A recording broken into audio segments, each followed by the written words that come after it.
요한복음 16장 9절 저와 여러분이 함께 합독하여서 읽도록 하겠습니다. 시작. 죄에 대하여라 함은 그들이 나를 믿지 아니하며. 아멘. 죄송합니다. 고린도전서라고 잘못 써여 있네요. 우리가 살아가다 보면 법 없이도 살아갈 수 있는 사람이라는 평가를 받는 분들이 종종 있습니다. 그만큼 착한 사람이라는 건데요. 저희 어머니가 항상 하시는 말씀이 무슨 말씀이시냐면 저희 큰댁에 큰어머니를 두고 뭐라고 말씀하시냐 이렇게 말씀하십니다. 너희 큰어머니는 법이 없어도 살아갈 수 있는 분이야. 정말 저렇게 착한 분이 있을 수가 없어 라는 표현을 하시죠. 근데 이런 분들이 우리 주변에도 많이 있지 않을까 생각이 됩니다. 그럼 제가 한번 질문을 해볼게요. 법 없이 살아도 살 수 있는 사람이라면 과연 법 없이 사는 사람은 의인일까요? 아닐까요? 주원이 의인이요. 성주는요? 아니에요. 네. 의인도 맞고요. 의인이 아닌 것도 맞습니다. 그냥 법 없이 사는 사람은 우리는 세상에서 이렇게 말을 해요. 뭐라고 얘기하냐? 착한 사람이다. 혹은 좋은 사람이다 라고 얘기를 해요. 저는 여러분들이 세상에서 말하는 착한 사람, 좋은 사람, 즉 의인이 되었으면 좋겠습니다. 아멘. 우리가 착한 사람으로 누군가에게 불려지고 있다는 것은 우리가 바른 모습으로, 좋은 모습으로 살아가고 있다는 우리 삶의 반증이 될 것 같아요. 제가 지금 누군가 한 사람을 지금 말씀을 드리려고 합니다. 이 사람이 누군지 한번 들으면서 맞춰보시기를 바라요. 그는요, 천주교회의 신부였습니다. 과거에는요, 이분을 가리켜서 사제다라고 얘기를 했어요. 그리고 그는 수도원 생활을 합니다. 그리고 그는요, 죄에서 자유하지 못해서 죄를 용서받고 싶은 마음에 어느 날 소식을 듣죠. 어떤 소식이냐?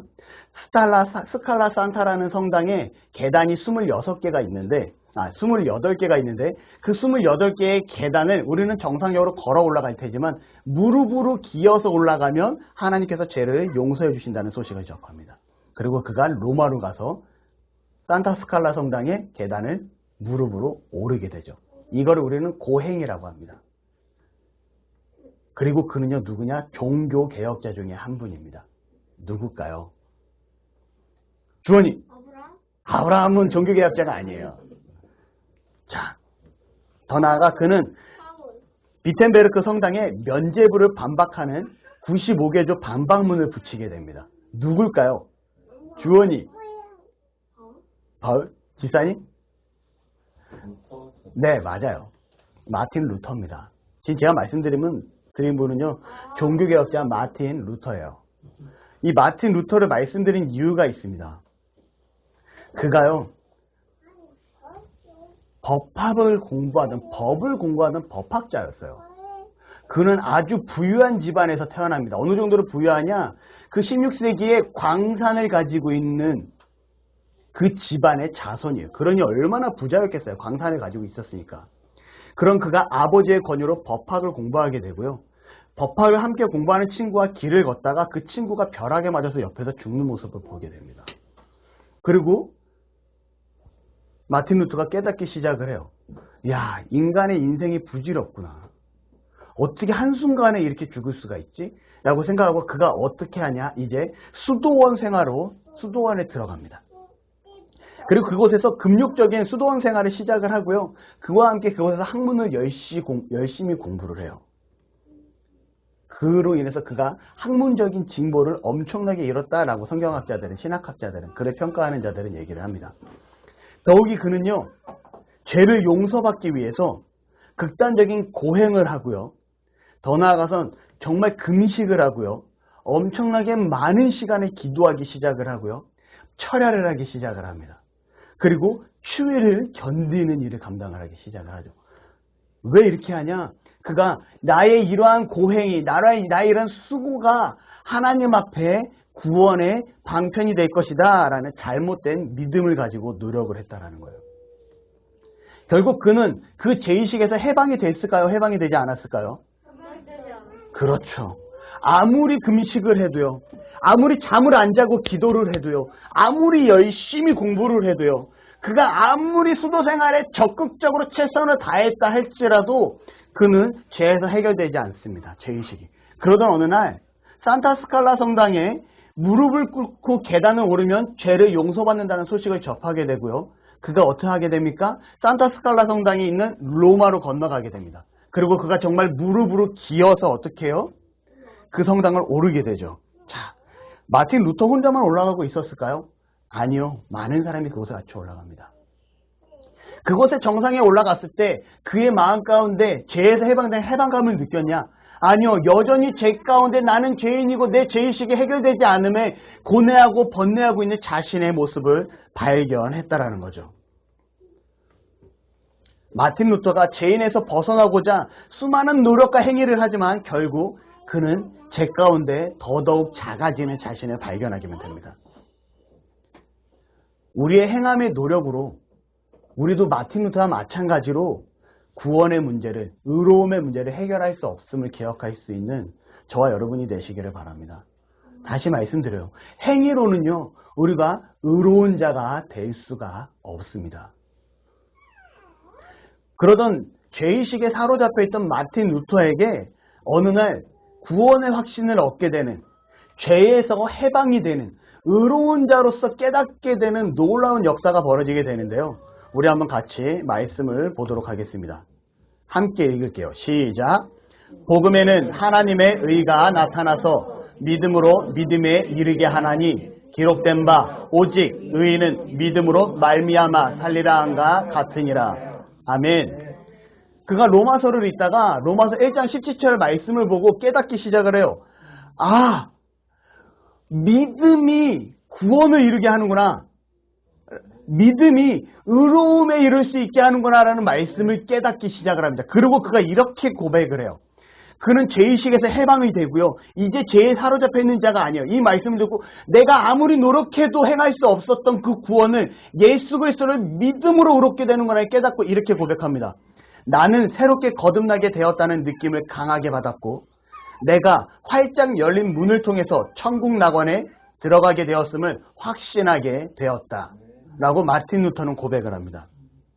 여러분, 루터의 깨달음처럼 의인의 기준은요, 행함에 있지 않아요. 세상에서 버벗이 사는 사람이 행함의 모습의 기준이 아니라는 겁니다. 버벗이 살 수 있는 사람이 의인이야? 세상에서는 그래, 너는 의인이야, 너는 좋은 사람이야, 착한 사람이야 라고 그냥 칭찬을 받을지 모르겠지만 하나님 앞에서는요, 여전히 그분 또한 죄인이라는 거죠.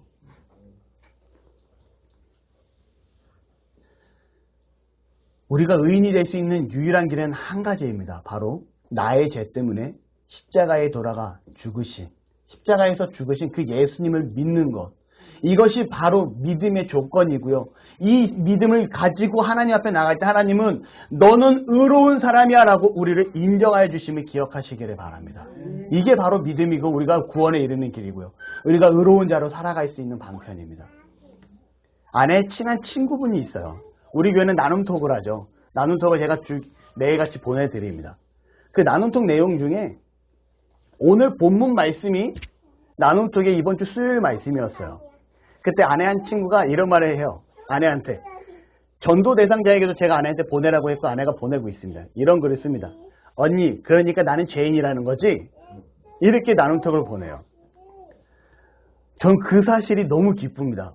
그분이 죄인이라서 기쁜 게 아니라 아내가 전도하고자 하는 친구에게 복음을 메시지를 전달했고 그분이 그 메시지를 읽었기 때문에 자신이 죄인이라는 걸 알았다라는 거예요. 저는 이 사실이 기뻐요. 그래서 아내가 그러니까 교회 나와라고 얘기를 했대요. 그러니까 예배하자. 그러니까 그 친구가 싫어 나는 언니랑 놀기만 할 거야 이렇게 얘기를 했다고 하더라고요. 좋은 방향이에요. 그래서 제가 아내한테 그런 얘기를 합니다. 그러면 그분하고 교회 와서 놀자 그래. 그러면서 제가 말을 이어가죠. 뭐라고 이어갑니까? 예수 그리스도로 얻는 이 의로움은 진리야. 진리는 바뀌어서도 안 되고 축소되어서도 안 되고 확장되어서도 안 돼. 그러니까 나는 이 진리를 기록함에 있어서는 정확한 문구로 바르게 기록할 거야.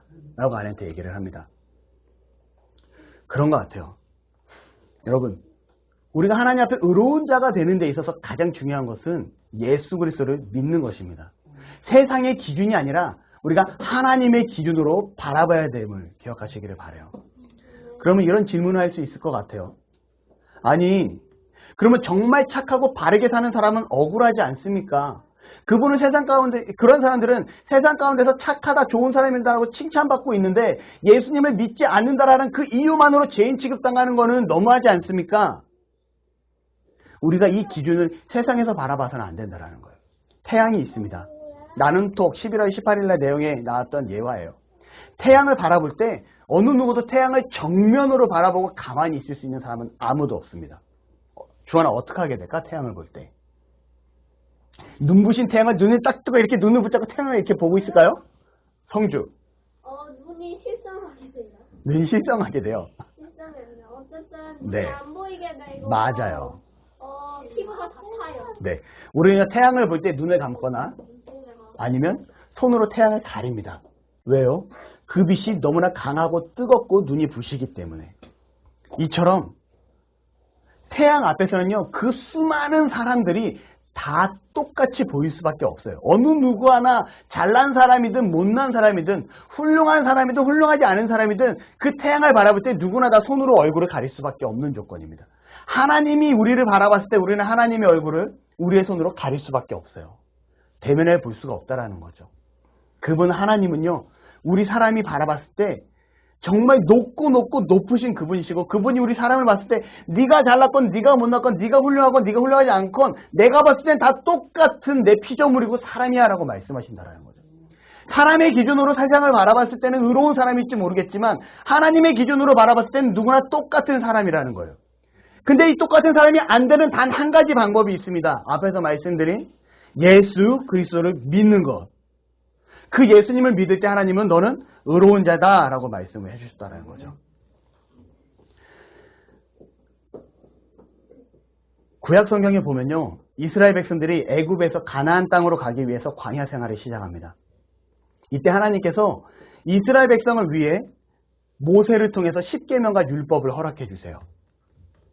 여기서 중요한 사실은 사람들이 많이 오해를 하고 있는데 구약에서 구원을 받는 것과 신약에서 구원을 받는 방법을 다르게 해석을 합니다. 자, 차유지 어린이, 구약 시대에 구원을 받으려면 어떻게 행동해야 됐을까요? 어떻게 해야 됐을까요? 이걸 아시는 분이 계신가요? 우리 주일학교 알면 달란트 많이 줄게요. 잠깐만요. 구약이 무슨 부분이 나오는 거예요? 구약 성경. 구약 성경에 구약 예수님이 오시기 이전에 구약 시대에 살아갔던 사람들, 이 사람들이 구원을 받는 방법, 지민이 하나님을 믿는 거 아니에요. 성주 먼저 들었어요? 순정해요. 순정 아니에요. 효주 어린이. 할례를 받아요. 할례를 받아요. 오, 좀 진보적이었어. 3달란트 줄게요. 답은 아니에요. 자, 그러면 신약 시대에 구원받는 방법은 뭘까요? 예수님 오신 이후에 주원이. 예수님 믿어요. 3달란트 줄게요. 자, 내리고. 자, 여러분 봅시다. 많은 사람들이 하나님께서 이스라엘 백성들에게 십계명을 주셨고 율법을 허락하여 주셨기 때문에 십계명과 율법을 지키는 자는 구원을 받는다라고 설교를 합니다. 그러니까 여러분 하나님 앞에 바르게 살아야 됩니다라고 설교를 해요. 과연 맞는 답일까요? 신약 시대에는요, 이 땅에 오셔서 나의 죄 때문에 십자가에 못 박혀 돌아가신 그 예수님을 믿음으로 구원을 받는다라고 분명하게 제시를 합니다. 그러면 우리 이 시간 같이 한번 말씀을 보도록 할게요. 함께 있습니다. 시작. 율법의 행위로 그의 앞에 이뤘다 하시니 어느 죄가 없나니 율법으로는 죄를 깨달으려는가. 여러분, 뭐라고 이렇게 율법으로는 어떻게 된대요? 죄를 깨닫는다라고 분명히 마태복음에 로마서에 바울이 기록하고 있습니다. 무슨 말이냐면 구약 시대에 주어진 율법과 이 십계명은요, 우리로 하여금 죄를 깨닫게 하는데 그 역할이 있었다라는 거예요. 다시 말씀드립니다. 우리로 하여금 이 율법을 지킴으로, 십계명을 지킴으로 천국에 가게 하는 구원의 발판이 아니라 우리의 죄를 깨닫게 했다라는 거죠. 그러면 우리의 죄를 깨닫게 함으로 무엇을 기대하게 했을까요? 앞으로 하나님이 메시아를 보낼 것이고 메시아를 통해서 우리의 구원을 이루어 주실 것이다 라는 그 믿음을 기억하게 했다라는 거예요. 구약 시대의 사람들이 구원받는 중요한 방편은 무엇이었습니까? 구약도 마찬가지로 예수 그리스도였음을 기억하시기 바랍니다. 행함이 아니었어요. 행위 구원을 얘기하는데 행함으로 구원받았다고 구약의 그 어느 부분도 나와 있지 않습니다. 구약 시대에 율법을 통해서 자신의 죄인됨, 자신의 나약함, 루터와 마찬가지로 자신의 한계를 깨닫게 나타냈고요. 그로 인해서 예수 그리스도, 앞으로 오실 예수님을 기대하게 하는 그 방편이 바로 율법과 십계명이었다라는 거죠.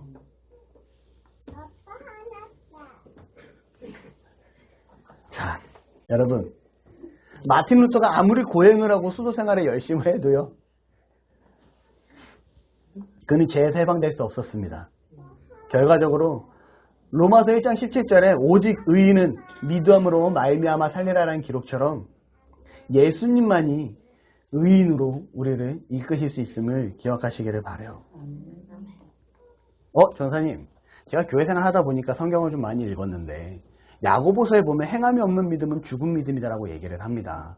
이 말은 즉 행함이 있어야 구원받는다라고 말하고 있는데, 그러면 전도사님이 믿음만이 의인이 되는 길이다라고 얘기를 하는데 행함이 없으면 죽었다라고 하는데, 이건 그러면 뭐가 성경에 서로 부딪히는 겁니까? 창과 방패입니까? 모순입니까? 라고 물어볼 수 있어요. 여기서 강하게 말씀드릴 수 있는 것, 야고보는요 분명히 우리의 행함을 강조했습니다. 하지만 그 행함의 강조는요 믿음이 전제된 조건의 행함이었다라는 거죠. 아시겠습니까? 다시 말하면 이렇게 생각하면 될 것 같아요. 내가 하나님을 믿고 예수님을 믿습니까? 그렇다면 이제 우리의 행함은 거룩한 자의 삶으로 살아가야 됩니다 라고 말씀드리고 싶어요. 그러니까 행함이 없는 건 믿음이 없다라고 얘기하는 건 무슨 말이냐면, 믿음이 있는 자는 반드시 행함이 수반되어야 된다라고 말씀을 드릴 수 있습니다. 마틴 루터가요, 오직 의인은 믿음으로 말미암아 살리라라는 말씀을 듣고 말씀을 보고 깨닫고 그가 의인으로 살아가기 시작을 합니다.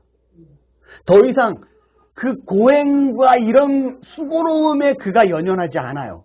이제 그분은 세상에 나가서 활동하기 시작을 합니다. 어떠한 활동을 하냐? 그가 면죄부를 판매하던 교황청을 신랄하게 비판하기 시작을 합니다. 면죄부가 뭔지 아는 사람? 어린 친구들. 면제부는 그 벽에다 붙이는. 아니에요. 자, 면죄부가 뭐냐? 로마 교황청에서 성당을 짓기 위해서, 성 베드로 성당이었나요? 그 당시에? 그 성당을 짓기 위해서 돈이 부족하게 됩니다. 자금이 부족하니 성도들에게, 야, 여기 면죄부가 있어. 이거를 돈 주고 사면 너희 죽었던 부모님이 천국에 갈 수가 있어. 야, 더 비싸게 사면 저 끝에 있는 나락에 있는 분이 저 꼭대기 천국으로 올라갈 수 있고, 조금 돈을 덜 주고 사면 중간에 연옥까지 올 수가 있어. 우리 교회는 연옥을 얘기하지 않아요. 하지만 천주교는 얘기합니다. 연옥까지 올 수 있어. 그리고 돈을 또 주고 또 사면 연옥에서 천국으로 올라갈 수가 있어 라고 얘기를 합니다. 죄를 용서받을 수 있어. 다시 말하면 죄 용서함을 돈을 받고 팔고 있었어요. 천주교에서. 맞아요? 틀려요? 우리가 죄를 용서받는 방법은 오직 뭐예요? 예수님밖에 없다라는 거죠. 근데 이 죄 용서를 돈을 받고 판 거예요. 이 사실을 알고 있던 누구? 야고보. 마틴 루터. 마틴 루터가요 95개조 반박문을요 그가 재직하고 있던 비텐바르크 대학에 그가 성경학자 교수였어요. 성경신학 교수였고요. 이 마틴 루터가 이 면죄부는 잘못됐습니다 하면서 95개조 반박문을요 그 대학교 대자보로 붙여버립니다. 면죄부는 잘못됐다. 이 일로 인해서요 종교개혁이라는, 지금의 교회가 잘못됐으니 우리가 다시금 바른 교회로 가야 된다라는 개혁이 일어나기 시작을 해요. 그래서 오늘날 우리의 교회가 다시 움직여지게 됩니다. 루터는요 의인이 되고요 그의 행함이 바르게 드러나기 시작을 합니다. 또 그가 어떤 일을 하냐? 성경을요 독일어로 번역을 하기 시작을 해요. 전사님, 그게 뭐 중요한 일입니까? 라고 물어볼 수 있죠. 우리는 개역 개정판 성경을 가지고 있어요. 그렇죠? 이 말씀을 봅니다.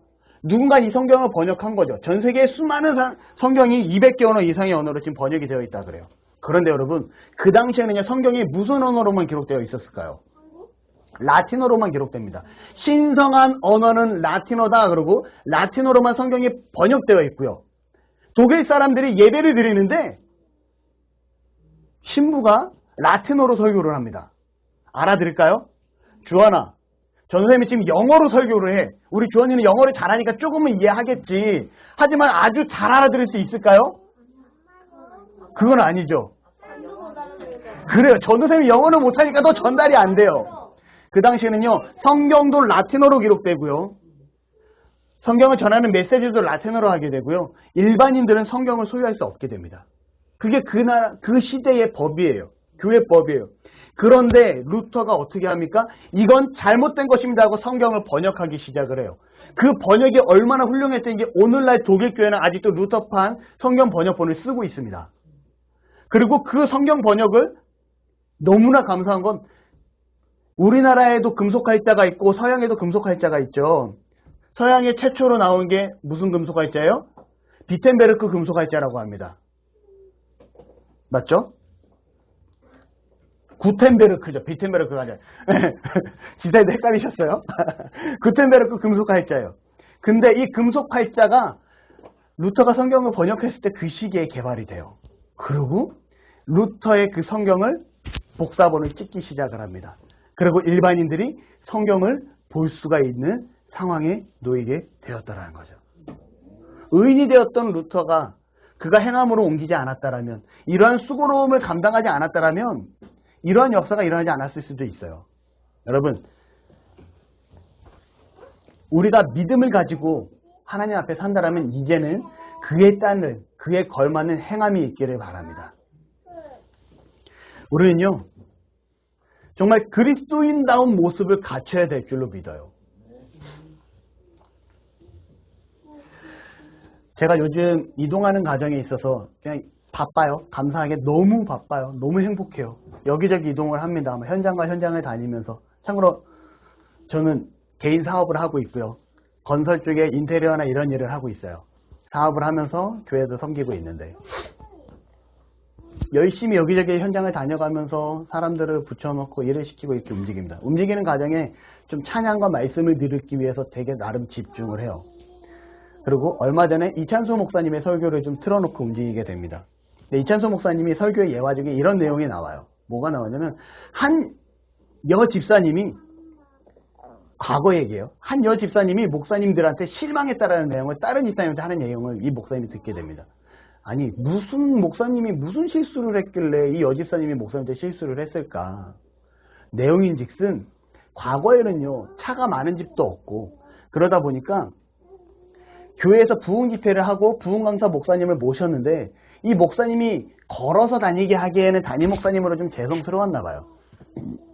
그래서 어떻게 합니까? 그 여집사님한테 차가 있어서, 집사님, 우리 목사님 집회 때마다 왔다 갔다 하실 때 혹은 식사하러 가실 때 집사님이 좀 차량 좀 봉사 좀 해줬으면 좋겠습니다. 그러니까 이 집사님은 자기가 봉사할 수 있다니까 너무 감사한 거야. 아유, 좋죠 목사님. 그리고 매번 시기 때마다 이제 시간마다 강사 목사님을 모시러 가면 담임 목사님이 같이 가서 뒷자리에 두 분을 모시고 예배당으로 가기도 하고 식사하러 가기도 합니다. 이 집회가 끝나고 이 여집사님이 너무 큰 실망을 한 거예요. 무슨 실망이냐? 자기가 생각했을 땐 목사님들의 대화는 아주 홀리홀리하고 거룩한 대화일 줄 알았는데 똑같이 뭐 차 마시는 대화, 무슨 차가 맛있대더라, 보이차가 좋대더라, 뭐 어느 집사는 어떤 일이 있다던데 전 목사님은 어떻게 생각하세요? 뭐 그냥 우리의 너무나 당연한 일상적인 대화를 하고 있다라는 거죠. 자기의 생각에는 정말 거룩한 대화로 저 천상을 꿈꾸며 이 세상을 아름답게 바꿔갈 대화를 기대했는데 전혀 그렇지 않았다라는 거예요. 그리고 이 목사님의 그 여집사의 얘기를 들었던 이 목사님이, 이찬수 목사님이 너무나 그냥 평범한 대화였다라는 거죠. 실망을 한 게 대화가 아니었다라는 거예요. 여러분, 이 집사님은 왜 실망을 했을까요?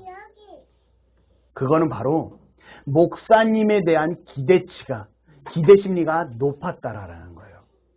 세상은요, 우리 그리스도인들에게 대하는 기대 심리가 높습니다. 우리가 보다 더 친절한 사람이 되기를 바라고요. 우리가 보다 더 정의로운 사람이 되기를 바라고요. 우리가 보다 더 예의를 갖출 수 있는 사람이 되기를, 그리스도인들의 기준을 가지고 세상은 더 높은 기준을 가지고 보고 있다는 거죠. 제 친구 목사가 그런 얘기를 합니다. 왜 매스컴에서는 자꾸 교회만 가지고 문제를 삼는지 모르겠어 라고 얘기를 해요. 그때 제가 무슨 얘기를 하냐면, 교회를 가지고 문제를 삼는 게 감사하지 않니? 라고 저역으로 얘기를 합니다. 무슨 말이야? 세상이 교회를 향한 기대치가 높기 때문에, 교회를 향한 기대가 있기 때문에 교회가 더욱더 타겟이 되는 거야. 우리가 더욱더 깨닫고 교회로서 모습을 바르게 갖춰야 하지 않겠냐? 세상이 우리를 그렇게 높게 평가하고 있는데 높게 평가하는 만큼 우리의 수준을 높여야 되지 않겠어? 감사하지 않아? 세상이 우리를 어쩔 수 없게끔 높은 도덕의 수준을 올려주고 있잖아 라고 얘기를 해요. 그러자 그 친구가 그렇게도 생각할 수 있겠는데? 그런데? 라고 얘기를 합니다.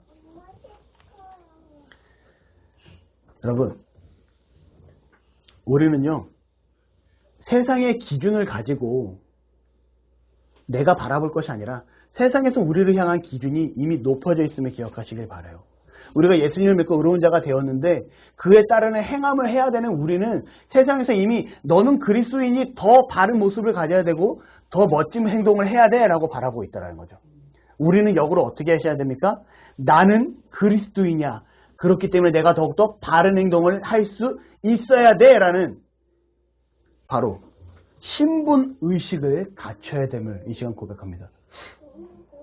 2007년 12월 7일 날 대형 사고가 터져요. 충남 태안이라는 곳에 앞바다의 유조선과 해상 크레인이 서로 충돌을 합니다. 이 일로 12,547km 어마어마한 역대 유례 없는 길은 환경오염 사고가 터지게 되죠. 원유가 유출돼 바닷가가 새까매집니다. 뻘이 새까매지고요. 참고로 충남 태안에 있는 그 앞바다의 뻘은요, 전 세계에서 두 번째로 좋은 뻘이에요. 그 뻘에 기름이 그렇게 가득 덮이게 됩니다. 새까맣게. 난리가 나죠. 그리고 초기 방제에 이 기름띠를 형성하면서 오는 이 기름을 방어하지 못한 우리나라의 그 정책에 비난을 쏟아내기 시작을 합니다. 전문가들이 예상을 해요. 최소한 기본적인 생태계가 유지되기 위해서는 충남 태안 해변가는 10년 이상 걸릴 겁니다. 최소한 10년 이상 걸릴 겁니다. 그리고 정말 정상적인 움직임을 가지고 있을 수 있는 바닷가가 되기 위해서는 100년 가까이 걸릴 것입니다. 라고 그 당시 환경학자들이 제시를 하죠.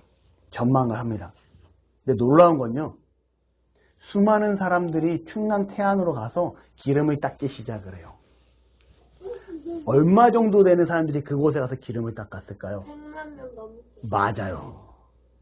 123만 명 정도 되는 사람들이 그곳에 가서 매일같이 가서, 이년은 통계해 보니 123만 명 정도가 됐고요.